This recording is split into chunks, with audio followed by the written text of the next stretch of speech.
Coucou les petits loups. Bon bah voilà, j'ai encore passé je ne sais combien de mois sans faire de vidéo. Mais j'étais encore dans mes problèmes et tout ça. Et bon, c'est pas près d'être fini, mais ça... on va dire que certaines choses se passent, donc il y a de l'avancement, dirons-nous. Alors dans cette vidéo, j'aimerais bien reparler un peu du travail, puisque c'est vraiment un sujet qui, je pense, intéresse tout le monde. La plupart d'entre vous ayant envie de venir en Corée, notamment avec le visa vacances-travail. J'ai envie de vous faire une petite liste de types de travail que vous pourriez trouver en Corée du Sud, notamment sans parler coréen, parce que c'est triste à dire, mais c'est mon cas. Je ferai une vidéo à ce sujet prochainement.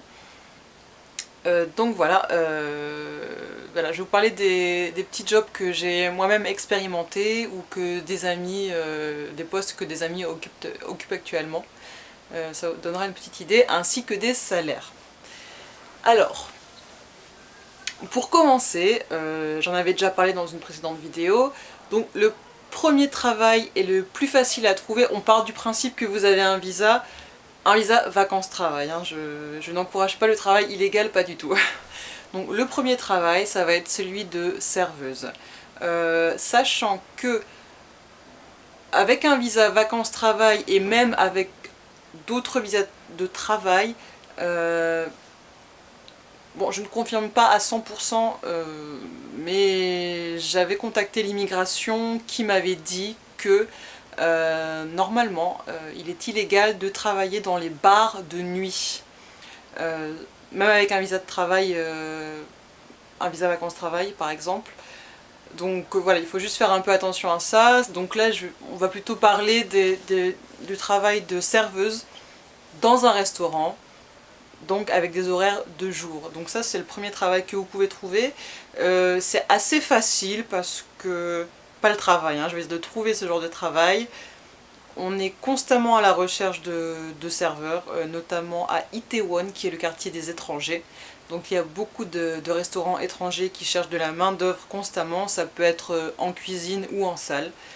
Alors généralement, au niveau du salaire, c'est vraiment, on va dire que c'est le SMIC coréen, donc qui est vraiment très bas. Donc ça va commencer à 5 500 de l'heure, qui est le minimum autorisé. On ne peut pas être payé en dessous normalement. Donc 5000, 5500, ça fait quoi, 3 € de l'heure. Donc voilà, je vous laisse imaginer, c'est vraiment très bas. En général, on va plutôt aller vers les 6000, bon, on va dire 5500, 6000. Et après, dans le meilleur des cas, si vous avez un peu d'expérience ou que vous avez travaillé là déjà pendant plusieurs mois, il est possible d'avoir un salaire de 7000 de l'heure, 8000 si peut-être vous avez des responsabilités, mais bon, en général, de ce que j'ai pu voir ou par rapport à mes amis, ça va entre 6000 et 7000 de l'heure. Donc voilà. Donc ça, c'est le premier travail que vous pourriez trouver assez facilement en Corée en venant avec un visa vacances-travail. Ensuite, alors, vous pourriez trouver un emploi de femme ou homme de ménage. J'avais trouvé une agence qui cherchait justement des femmes de ménage sur le site Craigslist, qui recrutait. Et donc voilà, donc ça c'est pareil, ça peut être nettoyer des chambres d'hôtel ou des guest house. Et là c'est pareil, ça commence à 6000. Avec l'expérience, ça peut monter à 6005 ou 7000 par heure. Et donc voilà, ça c'est une possibilité. En numéro 3, je l'avais déjà évoqué aussi, c'est de faire le ménage, mais dans une guest house. Mais alors là, en général, c'est en échange d'un lit gratuit. Donc vous faites 3-4 heures de ménage par jour, ça peut aller jusqu'à 5 heures, ça dépend des guest house. Et là, on vous offre un lit gratuit. En général, c'est soit dans une chambre de 2 ou de 3 ou carrément un dortoir. Donc ça dépend de la place, ça dépend de la saison aussi, j'imagine, voilà. Sinon, à ce niveau... Oui, alors il est aussi possible d'être manager dans une guest house, c'est-à-dire, là en général c'est un travail à temps plein, ou ça peut être, ouais, c'est un travail à temps plein en général, plus ou moins. Donc ça veut dire que voilà, vous arrivez le matin à la guest house, et puis voilà, vous gérez les arrivées, les départs, vous répondez aux questions des guests qui sont dans la guest house, vous tapez un peu la discute avec eux, vous arrangez pour qu'ils aient une bonne image de la guest house en question, vous allez nettoyer les chambres, refaire les lits, il peut y avoir un peu de lessive à faire, nettoyer la cuisine, bon voilà, donc c'est un job assez global. J'ai un ami qui a fait ça pendant un mois ou deux. C'est beaucoup de longues heures aussi à rien faire, parce que selon la saison il se passe pas toujours quelque chose, donc on est là, on est devant l'ordinateur ou dans la salle principale, donc on peut ramener ses livres si vous avez des cours, donc voilà, vous pouvez ramener du matos pour vous occuper un petit peu.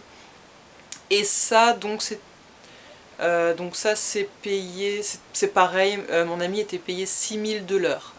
Et là, il travaillait donc du lundi au vendredi. Mais en général, les guest house aiment bien avoir du staff aussi le week-end. Donc après, c'est à voir avec la guest house en question. Voilà. Donc tout ce qui est programme de cleaning, donc ménage contre une chambre gratuite et manager dans une guest house, il faut directement contacter les guest house parce qu'ils ne mettent pas forcément des annonces. Voilà, il faut savoir que c'est le genre de travail qui existe. Donc vous allez simplement sur Google, vous trouvez une liste dans booking.com ou voilà, un site de booking. Vous cherchez toutes les guest houses qui existent à Séoul et puis là vous envoyez des emails en masse. Ou alors le mieux c'est d'aller sur place directement, bien sûr, proposer vos services. Donc voilà, ça c'est une autre possibilité. Ensuite, alors on va avoir les jobs ponctuels de traduction. Donc ça j'ai fait ça aussi. Donc en général, on passe par des agences, il y a diverses agences de traduction à Séoul qui généralement laissent des annonces aussi, donc voilà, on pouvait répondre à une annonce, j'en vois assez fréquemment. Voilà, donc plus vous parlez, plus vous maîtrisez de langue et plus vous pouvez avoir de travail, bien entendu. Donc ça... bon, moi j'avais pas été très bien rémunérée. Alors j'avais eu une grosse mission de traduction, j'avais dû traduire de l'anglais au français 4000 phrases, j'avais eu 7 jours pour le faire, et croyez-moi que c'était au moins du 6 heures intensif par jour, mais de toute façon on va dire même du 6-8 heures par jour parce que fallait forcément que je fasse des pauses d'1 heure de temps en temps parce que j'avais la tête comme ça, franchement ça a été horrible, j'ai plus du tout envie de le faire. Donc on va dire que j'avais passé 7 jours à plein temps à complètement me couper de ma vie sociale. Voilà, donc c'est 4000 phrases en 7 jours et j'avais gagné 400 000 won, donc ça fait dans les 350 € en 7 jours. Bah honnêtement c'est beaucoup de travail pour un revenu trop faible pour moi. J'ai une amie qui a fait la même chose, qui m'avait dit ah ouais, ouais ça, voilà, ça a l'air facile de gagner de l'argent comme ça, et puis 2 heures après qu'elle ait commencé le boulot, elle a vraiment regretté, et puis on s'est tous les deux dit qu'on voulait plus jamais faire ça. Mais bon, bref, voilà, ça existe. Donc travail de traduction, et selon l'agence et selon le projet sur lequel vous travaillez, ça peut être plus ou moins bien payé. Si vous avez de l'expérience, vous pouvez réclamer plus. Bon bah ça dépend quoi. Mais je pense que je me suis fait un peu arnaquer sur ce coup. Voilà, ensuite oui, après il y a des missions de traduction ou de correction ponctuelle. Notamment une fois ce que j'ai fait, c'était pour des... Alors pour des voix de GPS en français, j'ai dû checker toutes les phrases, j'ai fait ça pendant 3 jours je crois. Voilà, checker les phrases, les intonations, est-ce que la tournure de la phrase est bonne. Donc là j'allais directement au studio et j'étais en binôme avec un Coréen qui me faisait écouter les phrases et je donnais mes corrections quoi. Et ça c'était bien payé, je sais plus exactement combien mais c'était payé à l'heure. Ah si c'était payé combien? 10 000... Ah, c'était bien payé 10 000 de l'heure, quelque chose comme ça. Ouais, je pense que c'était payé 10 000 de l'heure, donc là c'était pas mal. Ça c'était c'était intéressant. Ensuite, ensuite comme autre petit job, mission ponctuelle, il y a aussi le voice recording, donc enregistrement vocal. Parfois, on est à la recherche de voix françaises, anglaises, natives. Moi j'ai fait ça 2 fois, j'ai fait ça une fois au Japon, une fois en Corée, donc c'était des voix pour... c'était pareil, c'était pour un GPS il me semble. J'avais ça pour un GPS ou un système de premier secours, hein, du matériel de premier secours, quelque chose comme ça. Mais bon, ça en général c'est des sessions d'une heure. Vous avez 200 phrases à lire à la suite. Et puis après on vous rémunère directement le jour même. Donc il y a ça. Quoi d'autre? Et bien entendu, le modeling et la figuration. Donc voilà, donc ça c'est aussi quelque chose que j'ai pas mal fait. Donc je voulais faire une vidéo à ce sujet d'ailleurs que j'ai toujours pas faite, j'en parlerai un peu plus dans une autre vidéo. Donc le modeling, voilà, ça veut dire faire de la publicité, faire des shootings photos pour tout et n'importe quoi, pour une marque de vêtements, faire du home shopping. Home shopping c'est du téléachat en gros. Faire des apparitions dans des dramas, des fois vous avez un petit dialogue ou pas, où vous êtes juste en fond, où vous êtes juste en flou, où on voit juste de dos, ça dépend, mais en général, de toute façon, vous êtes payé pareil, donc c'est-à-dire que... Alors pour ce qui est de la figuration, généralement, une journée de figuration, c'est entre 100 et 150 000 pour 8 heures, c'est-à-dire qu'entre 1 heure et 8 heures, c'est un forfait, vous allez être payé la même chose. Donc ça veut dire dans les 80 €, on va dire quoi. Si ça dépasse les 8 heures, donc 9 heures, 10 heures, enfin si le tournage s'éternise, là vous êtes payé un peu plus, je crois 50 000 de plus, je sais plus exactement, mais bon. Toujours est-il que la figuration, c'est vraiment très sympa, moi j'adore faire ça, j'adore complètement, mais par contre, c'est pas avec ça que vous allez gagner votre vie, malheureusement, voilà, c'est très très mal rémunéré. Et ensuite donc il y a les photoshootings, donc être modèle. Et là selon le projet, selon la marque pour laquelle vous allez travailler, ou si c'est une publicité également, là ça peut être vraiment très très bien rémunéré. Même si les agences prennent toujours des énormes commissions qui sont de l'ordre de 70%. Donc je vous laisse imaginer, voilà. Donc c'est vraiment énorme, il ne vous reste plus grand chose. Mais si vous arrivez à... Enfin, un shooting photo de 3-4 heures, en moyenne c'est 3-4 heures. Un shooting normal, on va dire. En général, ça part dans les 200... 300 000 pour le shooting, mais ça peut très bien être du 600 000, voilà, pour 4 heures de shooting. On va dire entre 200 et 600, donc c'est très très variable, mais ça vous fait quand même un petit paquet d'argent d'un coup, quoi, en quelques heures seulement. Donc c'est vrai que c'est vraiment intéressant. Et j'avais notamment fait une publicité virale qui est passée donc, sur YouTube, sur internet. Et là, j'en avais eu pour la journée entière. Bon, j'avais commencé à 10 h du matin, j'avais fini à 3 h du matin. Et là, j'avais été... Donc c'était un tournage, hein, et là j'avais été payée, je crois 800 000, j'avais touché pour cette journée de tournage, mais en réalité, si on ne m'avait pas pris de commission, j'aurais pu être payée peut-être 2 millions, enfin... Enfin, beaucoup plus, quoi, en tout cas. Donc 800 000, ça fait dans les 700 €, quelque chose comme ça, quoi. Et effectivement, vous allez me dire, pour une journée de tournage, un jour, c'est quand même cool. Mais c'est la seule fois où ça m'est arrivé, donc voilà. Alors, d'autres boulots, sinon, à part ça, là, on était dans les trucs un peu plus glamour et fun. Sinon, bon, après, on a les basiques, ça va être... distribuer des flyers dans la rue. Donc vous êtes payé soit à l'heure, c'est aussi un minimum 6 000 de l'heure, ou alors à la commission. Voilà, si vous ramenez des élèves pour telle école d'anglais par exemple, voilà. Quoi d'autre,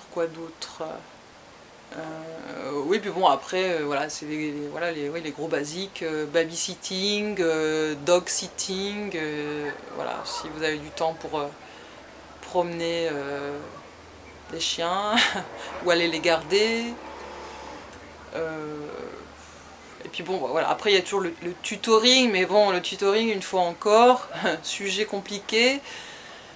L'enseignement des langues est formellement interdit sans visa spécifique, donc tutoring n'empêche que tout le monde, entre guillemets, fait du tutoring, mais alors si vous faites du tutoring, il faut le faire complètement de façon privée, donc vous trouvez vous-même vos élèves, vous ne passez surtout pas par une agence, ni de trucs online ou quoi que ce soit, non, vous faites votre truc dans votre coin.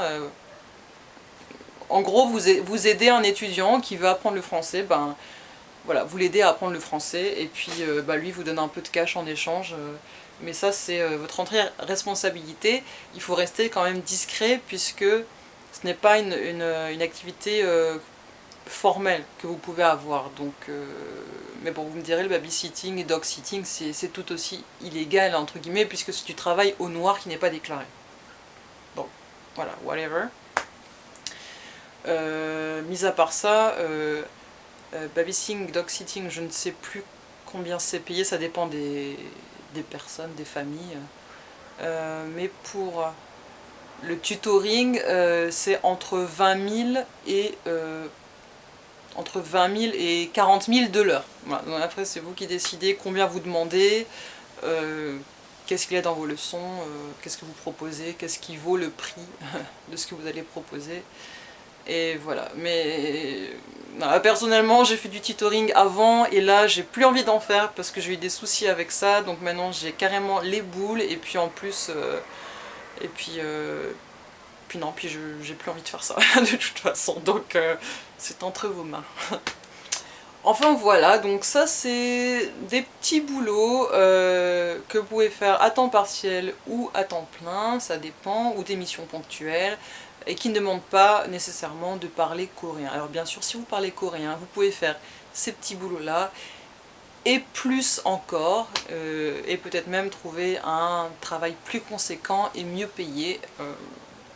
Mais bon, voilà, là je m'adresse aux personnes qui sont comme moi, et qui n'ont pas les facultés nécessaires, qui ne maîtrisent pas le coréen suffisamment pour pouvoir valoriser cette compétence dans leur travail. Donc voilà, avec bien sûr l'anglais est indispensable. Là on est de toute façon, même rien que pour survivre à l'étranger, il faut un minimum d'anglais, parce que sinon vous restez dans votre grotte, ce n'est pas possible. Voilà, bon, j'espère que cette vidéo vous a plu et qu'elle vous a donné quelques idées. Et voilà, n'hésitez pas à mettre des commentaires et à vous abonner à ma chaîne, et je vais essayer d'enchaîner plus de vidéos. Je sais, je le promets à chaque fois et je ne le fais jamais, excusez-moi. Voilà, donc je vous dis à la prochaine fois. Bisous.